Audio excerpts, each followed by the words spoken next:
এদিকে কোনো ধরনের প্রণোদনা ছাড়াই সুনামগঞ্জের হাওর অঞ্চলে মাছ আহরণে ১ মাসের জন্য নিষেধাজ্ঞা দেওয়া হয়েছে। এতে বিপাকে পড়েছেন লক্ষাধিক জেলে।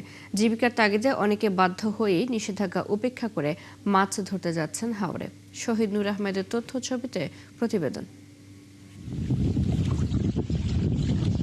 মাছের প্রজনন মৌসুম হিসেবে চলতি মাসের ২৮ তারিখ পর্যন্ত সুনামগঞ্জের হাওর, নদী ও প্রাকৃতিক জলাশয়ে সকল ধরনের মাছ আহরণে নিষেধাজ্ঞা দেওয়া হয়েছে।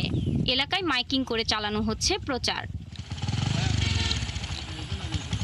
তবে কোনো ধরনের প্রণোদনা ছাড়াই সারা মাস জুড়ে নিষেধাজ্ঞা দেওয়ায় বিপাকে পড়েছেন লক্ষাধিক জেলে।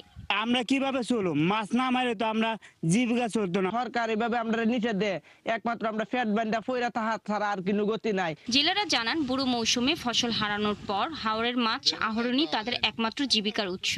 তাই অনেকে বাধ্য হয়ে নিষেধাজ্ঞার সময় মাছ ধরছেন। মাছ ধরা যদি নিষেধ দেয়, আবারও নিষেধ পানি মাছ ধরাও নিষেধ দিছে, আমরা চলাম কি করে? তারা যেহেতু নিষেধ দিছে, আমরা যদি কোনো অনুদান দেন তারা, তাহলে তো আমরা মাছ আমরা ধরি না। এদিকে জেলা মৎস্য কর্মকর্তা জানান, নিষেধাজ্ঞা পালনে মাঠ পর্যায়ে তৎপরতা বাড়াতে কাজ করছে মৎস্য বিভাগ। তবে প্রণোদনা ছাড়া নিষেধাজ্ঞা কার্যকর করতে বেগ পেতে হচ্ছে। নিবন্ধিত জেলেদের দ্রুত সরকারি প্রণোদনা দিতে সরকারকে প্রস্তাবনা পাঠানোর কথাও জানান তিনি। প্রচারণার পাশাপাশি আমাদেরকে আইন প্রয়োগও করতে হচ্ছে এই মাছ ধরার নিষেধাজ্ঞা মানানোর জন্য।